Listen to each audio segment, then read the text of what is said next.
Welcome in my channel. आज मैं आपको क्लास 9 सिविक्स, जिसको पॉलिटिकल साइंस भी बोलते हैं, का फर्स्ट चैप्टर लोकतंत्र यानी कि डेमोक्रेसी पढ़ा रहा हूँ। डेमोक्रेसी क्या है फ्रेंड्स? जैसे हमारे देश के अंदर है कि जनता जो है उसी में से कुछ लोग, कॉमन पीपल जो हैं, वो इलेक्शन लड़ते हैं विधायक का या सांसद का, और वो चुनते हैं और वो सरकार बनाते हैं राज्य में या केंद्र में, और वही सरकार जो है राज्य को और देश को चलाती है। तो ये लोगों की सरकार, लोगों के द्वारा, लोगों के लिए, यही डेमोक्रेसी। कह रहा लोकतंत्र क्या है, इसकी विशेषताएं क्या है। हम बहुत सरल परिभाषा से शुरुआत करते हैं, फिर हम बारी बारी से इन बिंदुओं का व्यवहारिक अर्थ जानेंगे। यहाँ हमारा उद्देश्य किसी भी सरकार कि लोकतांत्रिक होने की न्यूनतम विशेषताओं को चिन्हित करना है। यह अध्याय पढ़ लेने के बाद हम लोकतांत्रिक और गैर लोकतांत्रिक शासन में अंतर कर सकते हैं। अध्याय के अंत में हम इस न्यूनतम लक्ष्य से आगे बढ़कर लोकतंत्र की वृहत्तर परिभाषा पर आएंगे। समकालीन दुनिया में लोकतंत्र ही सबसे लोकप्रिय शासन पद्धति है, पर ऐसा क्यों है? कौन सी चीज़ है इसे दूसरी व्यवस्थाओं से बेहतर बनाती है? क्या यही शासन की सर्वोत्तम व्यवस्था है? इन सवालों पर हम इस अध्याय के बाद वाले हिस्से में चर्चा करेंगे। दोस्तों, लोकतंत्र क्या है? आप सरकार की विभिन्न रूपों के बारे में पढ़ चुके हैं। लोकतंत्र की अब तक की आपकी समझ के आधार पर कुछ उदाहरण देते हुए सरकारों की कुछ सामान्य विशेषताएं लिखें। लोकतांत्रिक सरकारें, गैर लोकतांत्रिक सरकारें, परिभाषा की जरूरत क्यों है? सबसे पहले एक मेधावी छात्र मेरी की आपत्ति पर गौर किया जाए। वह लोकतंत्र की परिभाषा करने के इस तरीके को पसंद नहीं करती और कुछ बुनियादी सवाल पूछना चाहती है। उसकी अध्यापिका मैटिल्डा लिंगदोहो ने उसके सवालों का जवाब देना शुरू किया तो कक्षा की अन्य छात्राएं भी इस चर्चा में भाग लेने लगी। मेरी, मैडम, मुझे ये तरीका ठीक नहीं लगता। पहले लोकतांत्रिक व्यवस्थाओं के बारे में चर्चा किया और अब आकर हम लोकतंत्र का मतलब जानने की कोशिश कर रहे हैं। मेरे कहने का मतलब है कि इस काम को ही हम पहले करना था और पहले अध्याय वाली पढ़ाई अब। क्या ऐसा करना ठीक नहीं है? लिंग दो मैडम, तुम्हारी बातों में दम है, पर क्या हम अपने सामान्य जीवन में भी ऐसा नहीं करते? क्या हम कलम, बरसात या प्रेम जैसे शब्दों का उपयोग करने से पहले इनकी परिभाषा स्पष्ट करना जरूरी मानते हैं? जरा सोचो, क्या हमारे पास इन शब्दों की बहुत स्पष्ट और सार्वभौमिक परिभाषा है? शब्दों का उपयोग करके ही हम उनका अर्थ जानते हैं। मेरी, फिर परिभाषा की ज़रूरत ही क्यों है? लिंग दो मैडम, हमें परिभाषा की ज़रूरत तभी पड़ती है जब हमें किसी शब्द का उपयोग करने में परेशानी होती है। हमें बारिश की परिभाषा की ज़रूरत तभी होती है जब हमें बूंदाबांदी या बादल फटने जैसी स्थिति और सामान्य बरसात में फ़र्क करना हो। लोकतंत्र पर भी यही बात लागू होती है। हमें इसके लिए भी स्पष्ट परिभाषा की जरूरत है, क्योंकि लोग इस शब्द का प्रयोग अलग अलग अर्थों के लिए करते हैं। बहुत अलग अलग तरीकों से सरकार भी खुद को लोकतांत्रिक ही कहती है। रिवियांग, लेकिन हमें परिभाषा बनाने की जरूरत ही क्या है? एक दिन आपने हमें अब्राहम लिंकन के एक वाक्य सुनाया था, लोगों के लिए, लोगों की और लोगों के द्वारा चलने वाली शासन व्यवस्था ही लोकतंत्र है। मेघालय में हम स्वयं पर राज्य कर रहे हैं, इसे सभी लोग मानते हैं। हमें इसमें बदलाव करने की क्या ज़रूरत है? लिंग दो मैडम, मैं ये नहीं कहती कि इसमें बदलाव करने की ज़रूरत है। मुझे भी ये परिभाषा बहुत सुंदर लगती है। जब तक हम इस मसले पर खुद से विचार न करें, तब तक ये कहना मुश्किल होगा कि लोकतंत्र की सर्वोत्तम परिभाषा है। हमें किसी चीज़ को सिर्फ इसी आधार पर स्वीकार नहीं कर लेना चाहिए कि किसी बहुत नामी ग्रामी आदमी ने उसके लिए कुछ बहुत अच्छा कहा है या सभी लोग उसे सही मानते हैं। योलांदा, मैडम, क्या मैं कुछ कह सकती हूँ? हमें कोई परिभाषा तलाशने की ज़रूरत नहीं है। मैंने कहीं पढ़ा है कि डेमोक्रेसी यूनानी शब्द डेमोक्रेशिया से बना है। यूनानी में डेमोस का अर्थ होता है लोग और क्रेशिया का अर्थ होता है शासन। इस प्रकार डेमोक्रेसी अर्थात लोकतंत्र का अर्थ है लोगों का शासन। यही सही अर्थ है, फिर परिभाषा की क्या ज़रूरत है? लिख दो मैडम। इस सवाल पर विचार करने का बहुत ही उपयोगी तरीका है, पर मैं इतना कहूँगी कि सिर्फ शब्दों की उत्पत्ति से इसकी परिभाषा निकालने का तरीका एकदम उपयोगी नहीं रहता। शब्द का अर्थ हमेशा अपने मूल से जुड़ा या बंधा नहीं रहता। समय और प्रयोग के साथ साथ उसका अर्थ बदलता भी रहता है। अब कंप्यूटर शब्द को ही लो, यह कंप्यूटिंग अर्थात गणना से बना है। मुश्किल गणनाओं को सरलता से करने के लिए बने यंत्र को ही कंप्यूटर कहा जाता है। दरअसल में ये बहुत शक्तिशाली कैलकुलेटर थे, पर आज शायद ही कोई इनके अर्थ में कंप्यूटर शब्द का प्रयोग करता है। अब तो कंप्यूटर का उपयोग लिखने, पढ़ने, डिज़ाइन बनाने, संगीत बनाने या सुंदर फिल्म देखने में होता है। शब्द वही रहते हैं, पर समय बीतने के साथ उनका अर्थ बदल सकता है। ऐसी स्थिति में सिर्फ शब्दों के मूल अर्थ पर ही भरोसा करना बहुत उपयोगी नहीं होता। मेरी मैडम, आपके कहने का मतलब यह है कि विषय पर खुद सोचने का कोई शॉर्टकट नहीं है। हमें इसके अर्थ पर और गौर करना होगा, इसकी परिभाषा करनी होगी। लिख दो मैडम, एकदम सही। इसलिए आओ अब यह कार्य खुद कर डालें, खुद करें, खुद सीखें। आइए लिख दो मैडम की बात को गंभीरता से लें और कलम, बारिश और प्रेम जैसे सदा प्रयोग होने वाले साधारण शब्दों की ठीक ठीक परिभाषा लिखने की कोशिश करें। जैसे क्या कलम की कोई स्पष्ट परिभाषा है जो उसे पेंसिल, ब्रश, हाइलाइटर या मार्कर से अलग बताती हो? अब यहाँ सवाल है, इस प्रयोग से आपने क्या सीखा? दूसरा है, लोकतंत्र का अर्थ समझने में इस अनुभव ने हमें क्या क्या सिखाया? दोस्तों, एक सरल परिभाषा। आइए इस चर्चा पर फिर से गौर करें जो खुद को लोकतंत्र बताने का दावा करने वाली सरकारों के बीच मान्यताओं और असमानताओं से जुड़ी थी। सभी लोकतांत्रिक व्यवस्थाओं की पहचान के लिए एक बहुत ही सरल पैमाना था, लोगों के पास अपनी सरकार चुनने का अधिकार होना। इसलिए हम एक सरल परिभाषा की शुरुआत कर सकते हैं। लोकतांत्रिक शासन का एक ऐसा रूप है जिससे शासकों का चुनाव लोग करते हैं।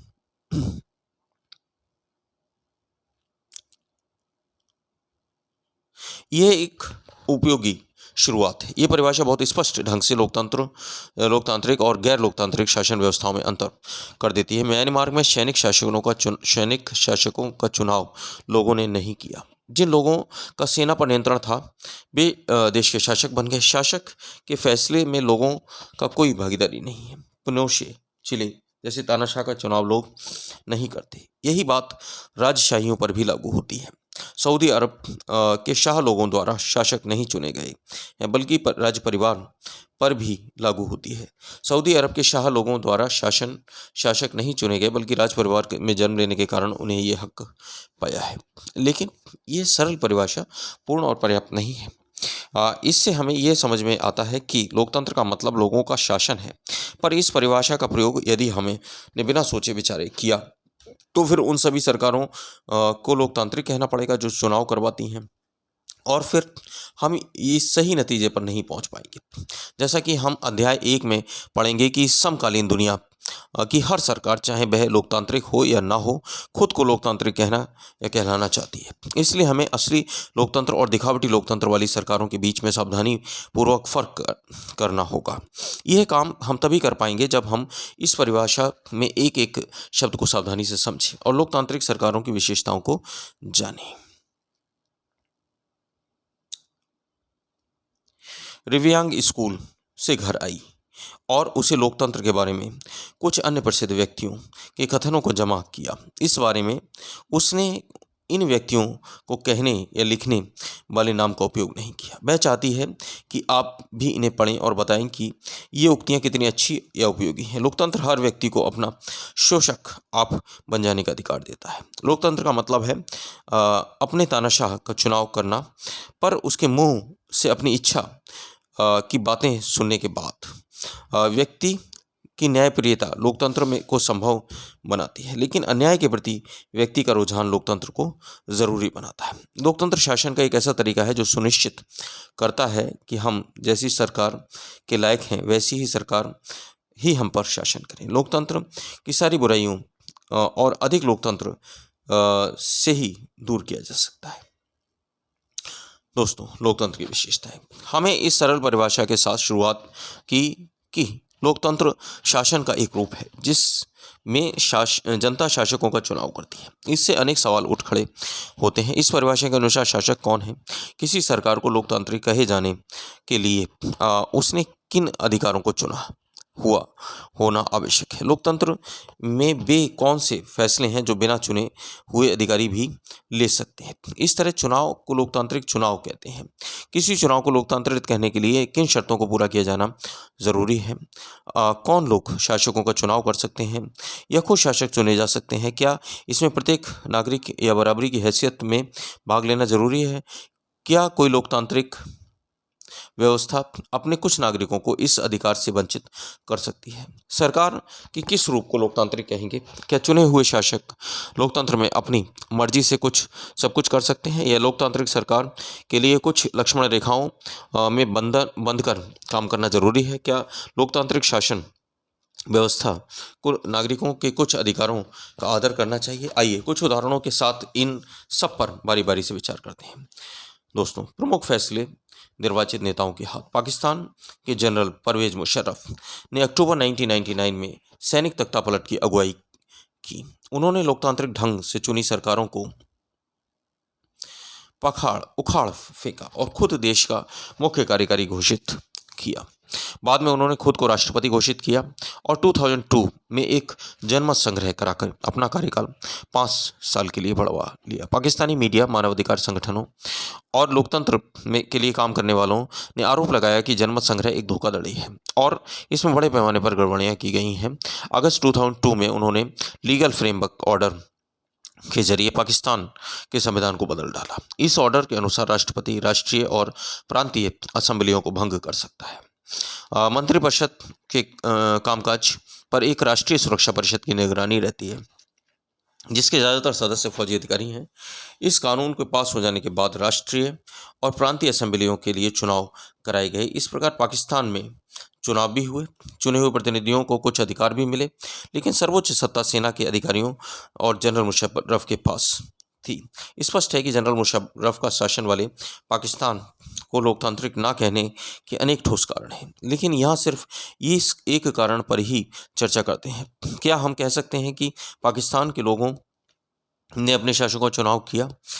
हम ऐसा नहीं कह सकते। लोगों के राष्ट्रीय और प्रांतीय असेंबलियों के लिए अपने प्रतिनिधियों का चुनाव किया, लेकिन चुने हुए प्रतिनिधि वास्तव में शासक नहीं थे। वे अंतिम फैसला नहीं कर सकते। अंतिम फैसला सेना के अधिकारियों और जनरल मुशर्रफ के हाथ में था। तो जनता द्वारा चुने गए थे। ऐसा तानाशाही और राजाशाही वाली अनेक शासन व्यवस्थाओं में होता है। वहाँ औपचारिक रूप से चुनी हुई संसद और सरकारें तो होती हैं, पर असली सत्ता उन लोगों के हाथ में होती है जिन्हें जनता नहीं चुनती। कुछ देशों का असली ताकत विदेशी शक्तियों के हाथ में रहती है, ना कि चुने हुए प्रतिनिधियों के हाथ में। इसे लोगों का शासन नहीं कहा जा सकता। इससे हम लोकतांत्रिक शासन व्यवस्था को पहली विशेषता पर पहुंचते हैं। लोकतंत्र में अंतिम निर्णय लेने की शक्ति लोगों द्वारा चुने गए प्रतिनिधियों के पास होनी चाहिए। दोस्तों, स्वतंत्र और निष्पक्ष चुनावी मुकाबला। चीन की संसद को काम्बो गुओ रेमनिन दाई वियाओ दाहुई राष्ट्रीय जन संसद कहते हैं। चीन की संसद के लिए प्रति 5 वर्ष बाद नियमित रूप से चुनाव होते हैं। इस संसद को देश का राष्ट्रपति नियुक्त करने का अधिकार है। इसमें पूरे चीन के करीब 3,000 सदस्य आते हैं। कुछ सदस्यों का चुनाव सेना भी करती है। चुनाव लड़ने के पहले सभी उम्मीदवारों को चीनी कम्युनिस्ट पार्टी से मंजूरी लेनी होती है। 2002 और 3 में हुए चुनावों में सिर्फ कम्युनिस्ट पार्टी और उससे संबंध कुछ छोटी पार्टियों के सदस्यों को ही चुनाव लड़ने की अनुमति मिलती है। सरकार सदा कम्युनिस्ट पार्टी की नहीं बनती। 1930 में आज़ाद होने के बाद मैक्सिको में हर 6 वर्ष के बाद राष्ट्रपति चुनाव चुनने के लिए चुनाव कराए जाते हैं। देश के सभी कभी भी फौजी शासन या तानाशाही नहीं आई, लेकिन सन 2000 तक हर चुनाव में PRI इंस्टीट्यूशनल रिवॉल्यूशनरी पार्टी नाम की एक पार्टी को ही जीत मिलती है। विपक्षी दल चुनाव में हिस्सा लेते थे, पर कभी उन्हें जीत हासिल नहीं होती थी। चुनाव में तरह तरह के हथकंडे अपनाकर हर हाल में जीत हासिल करने के लिए PRI कुख्यात थी। सरकारी दफ्तरों में काम करने वाले सभी लोगों के लिए पार्टी की बैठकों में जाना अनिवार्य था। सरकारी स्कूलों के अध्यापक अपने छात्राओं के माँ बाप से पीआरआई के लिए वोट करने को देने को कहते थे। मीडिया भी जब जब विपक्षी दलों की आलोचना करने के अलावा उनकी गतिविधियों को नज़रअंदाज ही करती थी। कई बार एकदम अंतिम क्षणों में मतदान केंद्र को एक जगह से हटाकर दूसरी जगह कर दिया जाता था, जिससे अनेक लोग वोट ही नहीं डाल पाते थे। पीआरआई अपने उम्मीदवारों को चुनाव अभियान पर काफ़ी पैसे खर्च करती थी। क्या हम ऊपर वर्णित चुनावों को लोगों द्वारा अपना शासन चुनने का उदाहरण मान सकते हैं? उन उदाहरणों को पढ़ने के बाद तो यही लगता है कि हम ऐसा नहीं कर सकते। यहाँ काफ़ी सारी समस्याएं हैं। चीन के चुनाव में लोगों के सामने कोई वास्तविक और गंभीर विकल्प ही नहीं होता। लोगों को शासक दल या उसके द्वारा स्वीकृत उम्मीदवारों को ही वोट देना होता है। क्या हम इसे मनपसंद चुनाव कह सकते हैं? मैक्सिको के मामले में ऐसा लगता है कि कहने को विकल्प होते हुए भी असल में वहाँ की जनता के पास कोई दूसरा विकल्प ना था। किसी भी तरह वहाँ शासक दल को पराजित नहीं किया जा सकता, लोगों के चाहने पर भी नहीं। वहाँ का चुनाव निष्पक्ष नहीं थे। इस प्रकार हम लोग तंत्र की अपनी समझ में एक अन्य विशेषता या गुण को जोड़ सकते हैं। लोकतंत्र के लिए सिर्फ चुनाव कराना ही पर्याप्त नहीं होता। चुनाव में एक से ज़्यादा असली राजनीतिक विकल्पों के बीच चुनने की स्थिति भी होनी चाहिए। लोगों के पास यह विकल्प रहना चाहिए कि वे चाहे तो शासक दल को गद्दी से उतार सकते हैं। इस प्रकार लोकतंत्र निष्पक्ष और स्वतंत्र चुनावों पर आधारित होना चाहिए, ताकि सत्ता में बैठे लोगों के लिए जीत हार का समान अवसर हो। लोकतांत्रिक चुनावों के बारे में अगले अध्याय में हम जानेंगे। दोस्तों, एक व्यक्ति एक वोट एक मोल हमने पढ़ा। किस तरह लोकतंत्र के लिए होने वाला संघर्ष सार्वभौम वयस्क मताधिकार से जुड़ा था। अब इस सिद्धांत को लगभग पूरी दुनिया ने मान लिया है, पर किसी व्यक्ति को मतदान के समान अधिकार से वंचित करने का उदाहरण भी कम नहीं है। 2015 तक सऊदी अरब में औरतों को वोट देने का अधिकार नहीं था। एस्टोनियो ने अपने यहाँ नागरिकों के नियम कुछ इस तरह बनाए कि रूसी अल्पसंख्यक समाज के लोगों को मतदान का अधिकार हासिल करने में मुश्किल होती। फिजी को चुनाव प्रणाली में वहाँ के मूल वासियों को वोट का महत्व भारतीय मूल के फिजी नागरिक के वोट से ज़्यादा है। लोकतंत्र राजनीतिक समानता के बुनियादी सिद्धांत पर आधारित है। इस प्रकार हम लोकतंत्र की तीसरी विशेषता को जान लेते हैं। लोकतंत्र में हर वयस्क नागरिक का एक वोट होना चाहिए और हर वोट का एक समान मूल्य होना चाहिए। अगले अध्याय में इसके बारे में हम विस्तार से पढ़ेंगे। दोस्तों, कानून का राज और अधिकार का आदर। जिम्बाब्वे को 1980 में अल्पसंख्यक गोरों के शासन से मुक्ति मिली। इसके बाद देश का जानू पीएफ दल का राज है, जिसने देश के स्वतंत्रता संघर्ष की अगुवाई की थी।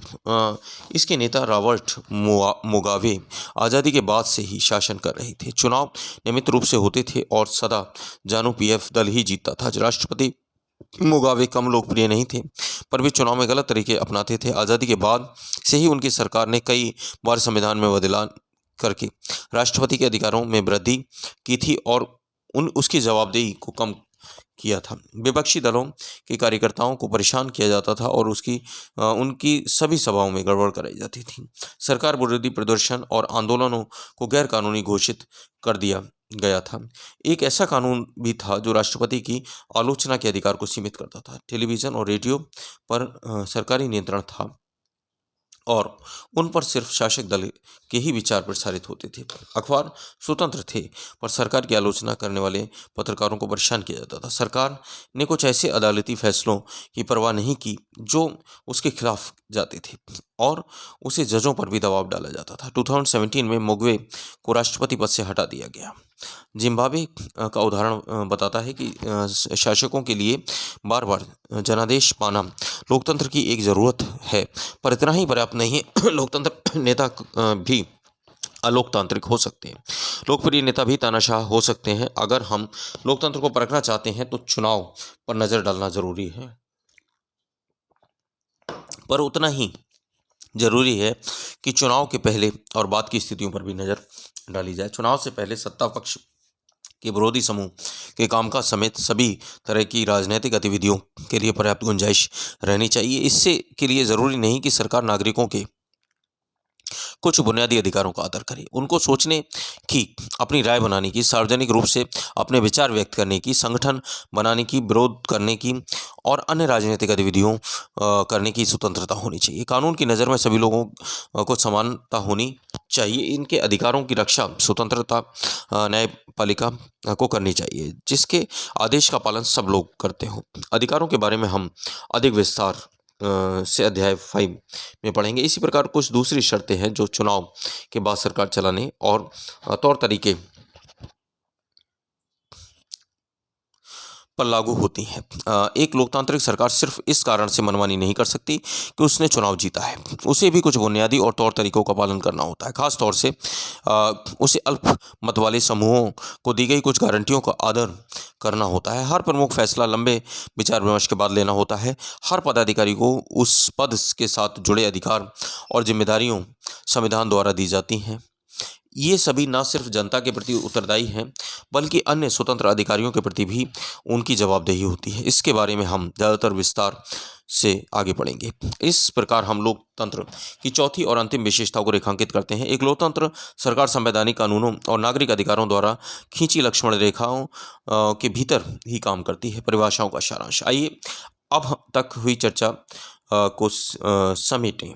हमने लोकतंत्र की इस सरल परिभाषा से बात शुरू की थी कि लोकतंत्र सरकार का एक ऐसा रूप है जिसे शासकों का चुनाव लोग करते हैं। हमने पाया कि जब तक हम इसके कुछ प्रमुख शब्दों के बारे में और स्पष्ट न हो जाएं, ये परिभाषा पर्याप्त नहीं है। अनेक उदाहरणों के जरिए हमने शासन के एक तरीके के रूप में लोकतंत्र की 4 विशेषताओं को रेखांकित किया। इसके अनुसार लोकतंत्र शासन का एक ऐसा रूप है जिसमें लोगों द्वारा चुने गए शासक ही सारे प्रमुख फैसले करते हैं। चुनाव लोगों के लिए निष्पक्ष अवसर और उतने विकल्प उपलब्ध कराता है कि वे चाहें तो मौजूदा शासक को बदल सकते हैं। यह विकल्प और अवसर सभी लोगों को समान रूप से उपलब्ध हो, और इस चुनाव से बनी सरकार संविधान द्वारा तय बुनियादी कानून और नागरिक कानूनों के दायरे को मानते हुए काम करती है।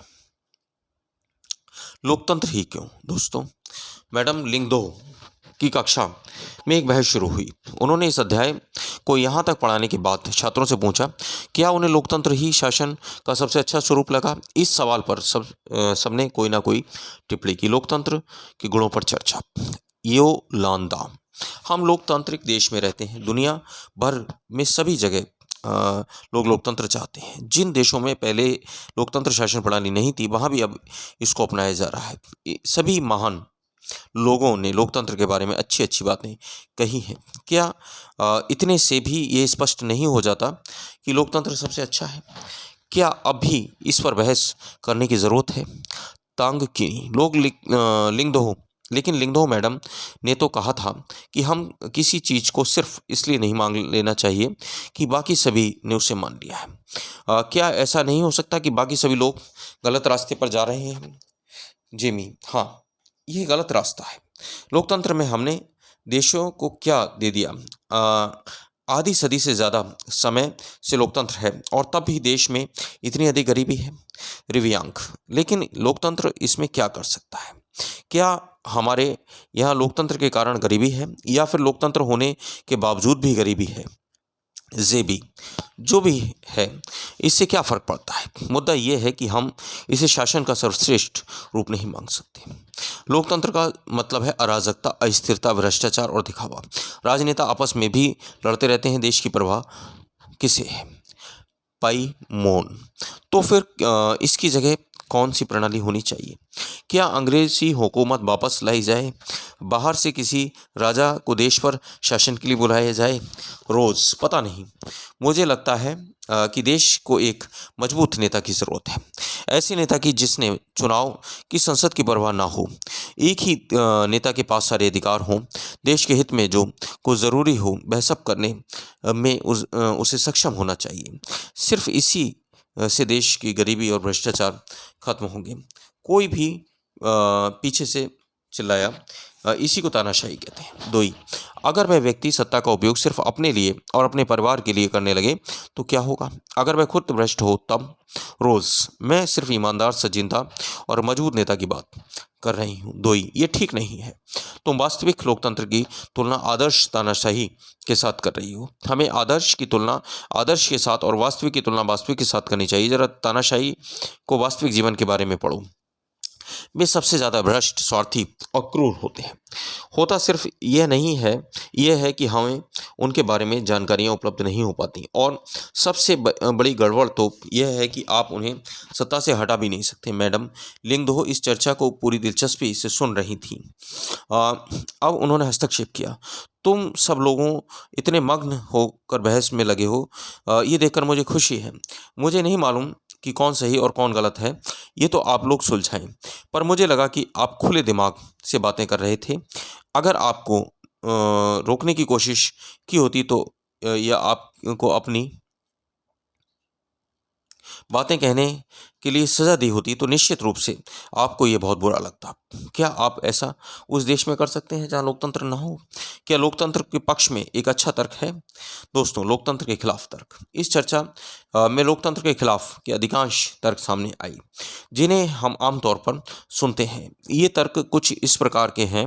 लोकतंत्र में नेता बदलते रहते हैं, इसमें अस्थिरता पैदा होती है। लोकतंत्र का मतलब सिर्फ राजनीतिक लड़ाई और सत्ता का खेल है। यहाँ नैतिकता की कोई जगह नहीं होती। लोकतांत्रिक व्यवस्था में इतने सारे लोगों के बहस और चर्चा करनी पड़ती है कि हर फैसले में देरी होती है। चुने हुए नेताओं को लोगों के हितों का पता नहीं होता। इसके चलते खराब फैसले होते हैं। लोकतंत्र में चुनावी लड़ाई महत्वपूर्ण और खर्चीली होती है, इसलिए इसमें भ्रष्टाचार होता है।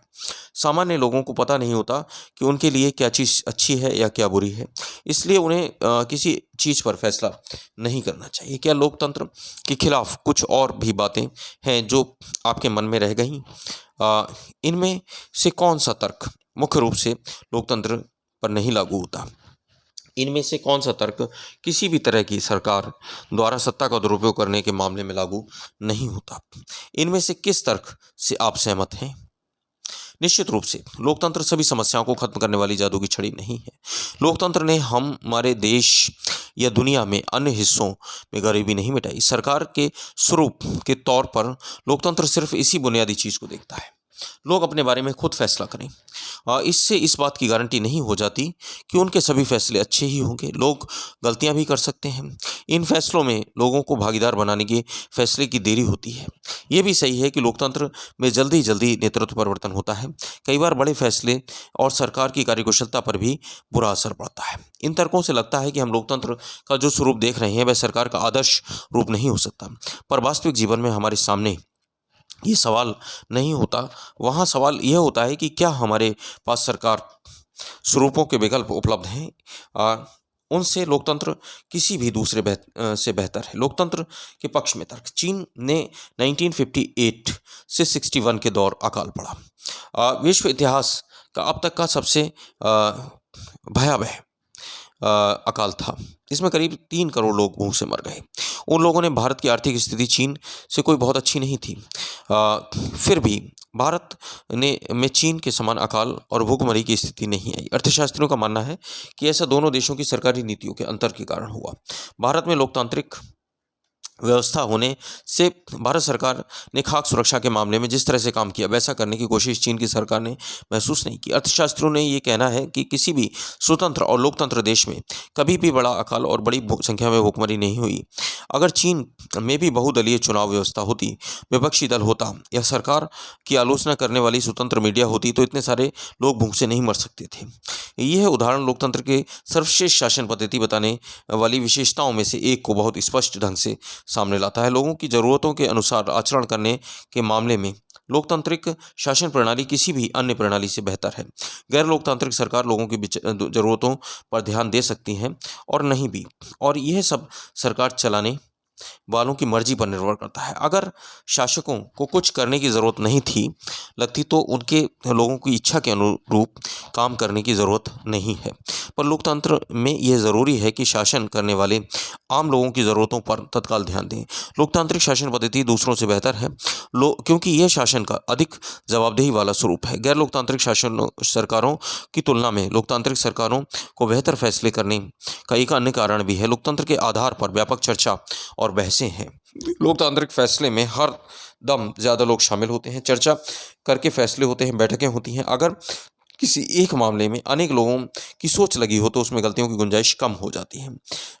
इससे ज़्यादा ज़रूर समय लगता है, लेकिन महत्वपूर्ण मसलों पर थोड़ा समय लेकर फैसले करने से लाभ मिलता है। इससे ज़्यादा उग्र या गैर जिम्मेवार फैसले लेने की संभावना घटती है। इस प्रकार लोकतंत्र बेहतर निर्णय लेने की संभावना बढ़ती है। लोकतंत्र मतभेद और टकरावों को संभालने का तरीका उपलब्ध कराता है। किसी भी समाज में लोगों के हितों और विचारों में अंतर होगा। भारत की तरह बाहरी सामाजिक विविधता वाले देश में इसी तरह का अंतर और भी ज़्यादा होता है। अलग अलग इलाकों में अलग अलग समूहों में लोग रहते हैं, इसकी भाषाएं बोलते हैं तथा इसकी धार्मिक मान्यताएं अलग अलग हैं। जातियां भी जुदा जुदा हैं। दुनिया को ये सभी अलग अलग दृष्टिकोण से देखते हैं और उनकी पसंद में भी अंतर है। इस समूह की पसंद और दूसरे समूह की पसंद में टकराव भी होता है। ऐसे टकराव को कैसे सुलझाएं? इसे ताकत के बल पर सुलझाया जा सकता है। जिस समूह के पास ज़्यादा ताकत होगी वह दूसरे को दबा देगा और कमज़ोर महसूस समूह को इसे मानना होगा, लेकिन इससे नाराज़गी और असंतोष पैदा होगा। ऐसी स्थिति में विभिन्न समूह ज़्यादा समय तक साथ नहीं रह सकते। लोकतंत्र इस समस्या का एकमात्र शांतिपूर्ण समाधान उपलब्ध कराता है। लोकतंत्र में कोई भी स्थायी विजेता नहीं होता और कोई स्थायी रूप से पराजित नहीं होता। सो विभिन्न समूह एक दूसरे के साथ शांतिपूर्वक रह सकते हैं। भारत की एक विविधता वाले देश में लोकतंत्र एकजुट बनाए हुए बेहतर सरकार और सामाजिक जीवन पर प्रभाव के हिसाब से ये तीन तर्क लोकतंत्र के काफ़ी मजबूत साबित होते हैं। लेकिन लोकतंत्र के पक्ष में सबसे मजबूत तर्क उससे बनने वाली सरकार के कामकाज से जुड़ा नहीं है। ये तर्क लोकतंत्र और नागरिकों के रिश्ते का है। लोकतंत्र में नागरिकों की जो हैसियत होती है वह किसी और व्यवस्था में नहीं होती। अगर इस व्यवस्था में बेहतर तरीके लेने और उत्तरदायी सरकार चलाने का काम ना होता तब भी यह दूसरों से बेहतर है। लोकतंत्र नागरिकों का सम्मान बढ़ाता है। लोकतंत्र राजनीतिक समानता के सिद्धांत पर आधारित है। यहाँ सबसे गरीब और अनपढ़ को वही दर्जा प्राप्त है जो अमीर और पढ़े लिखे लोगों को है। लोग किसी शासक की प्रजा ना होकर खुद अपने शासक हैं। अगर वे गलतियां करते हैं तब भी वे खुद अपने लिए जवाबदेह होते हैं। लोकतंत्र के पक्ष में आखिरी तर्क यह है कि लोकतंत्र व्यवस्था दूसरों से बेहतर है क्योंकि इसमें हमें अपनी गलती ठीक करने का अवसर मिलता है। जैसा कि हमने ऊपर देखा, इस बात की कोई गारंटी नहीं कि लोकतंत्र में कोई गलती ना हो सके। किसी भी किस्म की सरकार इस बात की गारंटी नहीं दे सकती। इस मामले में लोकतंत्र का लाभ यह है कि इसमें गलतियों को ज़्यादा देर तक छुपाया नहीं रखा जा सकता। इन गलतियों पर सार्वजनिक चर्चा की गुंजाइश लोकतंत्र में है और फिर इसमें सुधार करने की गुंजाइश भी है। इसका मतलब यह है कि या तो शासन समूह अपना फैसला बदले या शासक समूह को ही बदला जा सकता है। लोकतंत्र गैर लोकतांत्रिक सरकारों में ऐसा नहीं किया जा सकता। चलें अब इस चर्चा को समेटें, लेकिन इसमें हम चीज़ें नहीं दे सकता और ना ही ये सभी समस्याओं का समाधान है, लेकिन ये साफ तौर पर उन सभी दूसरी व्यवस्थाओं को बेहतर है जिनसे हम जानते हैं। दुनिया के लोगों को इसका अनुभव है। ये अच्छे फैसलों के लिए बेहतर अवसर उपलब्ध कराता है। इसमें लोगों की अच्छी सम्मान किए जाने की ज़्यादा संभावना है। इससे अलग अलग तरह के लोग ज़्यादा बेहतर ढंग से साथ साथ रह सकते हैं। अगर यह इनमें से कुछ काम करने में असफल रहता है तब भी इससे गलती सुधार की संभावना और इसमें सभी नागरिकों को ज़्यादा सम्मान मिलता है। इसी वजह से लोकतंत्र को सबसे अच्छी शासन व्यवस्था माना जाता है।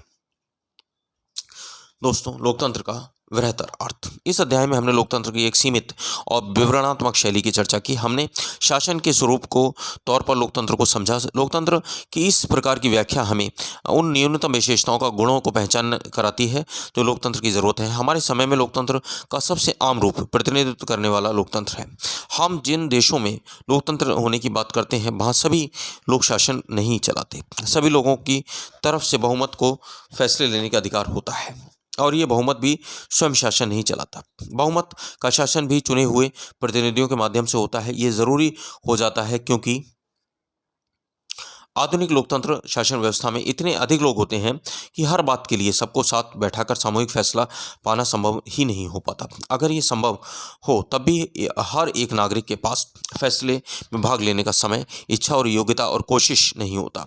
इससे हमें लोकतंत्र का स्पष्ट लेकिन न्यूनतम जरूरी समझ मिलती है।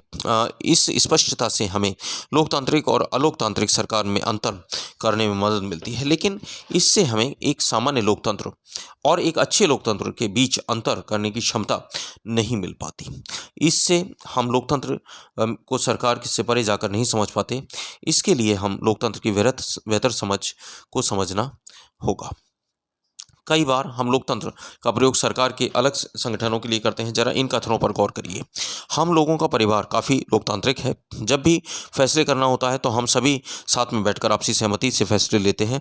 फैसले में मेरे विचार का भी उतना ही महत्व होता है जितना मेरे पिता की।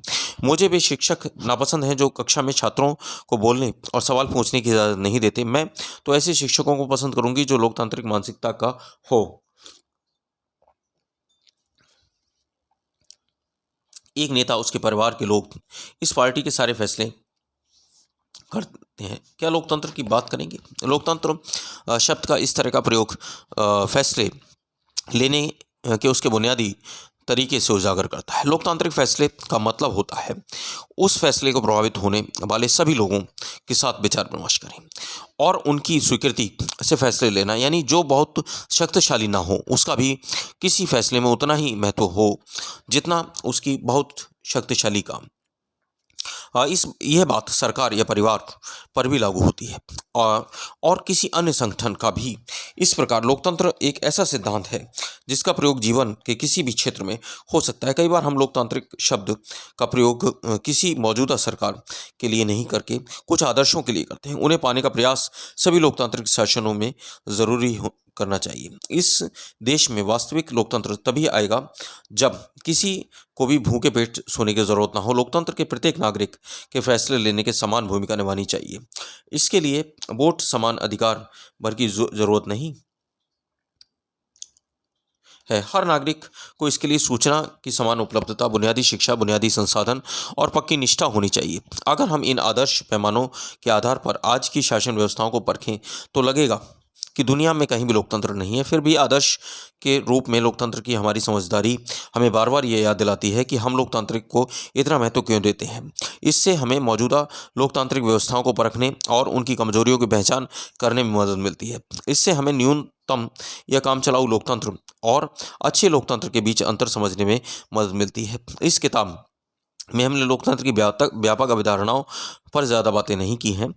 हमने सिर्फ शासन के इस तरीके के रूप में लोकतंत्र को कुछ बुनियादी संस्थागत स्वरूपों की चर्चा की और अगले साल आप लोकतंत्र समाज और अपने लोकतंत्र के मूल्यांकन के तरीकों के बारे में और ज़्यादा जानेंगे। इस समय हमें सिर्फ इतना याद कर लेना ज़रूरी है कि लोकतंत्र जीवन के अनेक पहलुओं के प्रासंगिक है और लोकतंत्र कई रूप ग्रहण कर सकता है। समानता के आधार पर चर्चा और विचार विमर्श के बुनियादी सिद्धांतों को माना जाए तो लोकतांत्रिक ढंग का फैसला भी कई तरह का हो सकता है।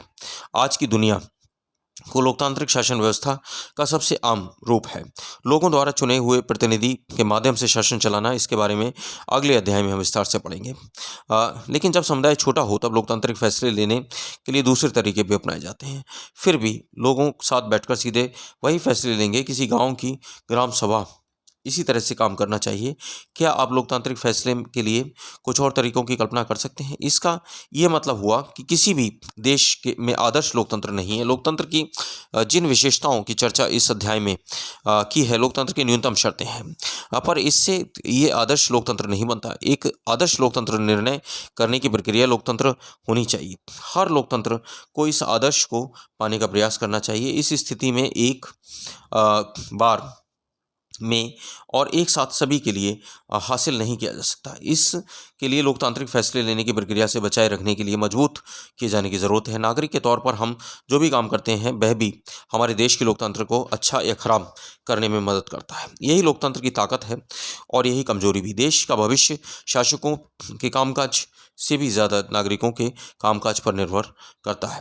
यही चीज़ लोकतंत्र को अन्य शासन व्यवस्थाओं से अलग करती है। राजाशाही, तानाशाही या एक दल के शासन जैसी अन्य व्यवस्थाओं में सभी नागरिकों को राजनीति में हिस्सेदारी करने की ज़रूरत नहीं रहती। दरअसल अधिकांश गैर लोकतांत्रिक सरकारें चाहती ही नहीं कि लोग राजनीति में हिस्सा लें, लेकिन लोकतांत्रिक व्यवस्था सभी नागरिकों को सक्रिय भागीदारी पर निर्भर करती है। इसलिए लोकतंत्र के बारे में पढ़ाई हो तो लोकतंत्र राजनीति पर ध्यान केंद्रित करना चाहिए। दोस्तों, ये चैप्टर समाप्त हो गया। इस चैप्टर में आपने बहुत अच्छे तरीके से जाना कि डेमोक्रेसी यानी लोकतंत्र जो है वो जनता में से जो चुने जाते हैं प्रतिनिधि और जो जनता के द्वारा चुने जाते हैं वही जनता के लिए शासन करते हैं और जनता की राय के अनुसार शासन करते हैं। और जनता चाहे तो उनको हटा भी सकती है, बदल सकती है, ये अधिकार जनता के पास रहता है। दोस्तों, आशा है ये एक्सप्लेनेशन आपको पसंद आया होगा। आपसे मेरी रिक्वेस्ट है कि आप लाइक करें और मेरे चैनल को सब्सक्राइब करें। Thank you very much.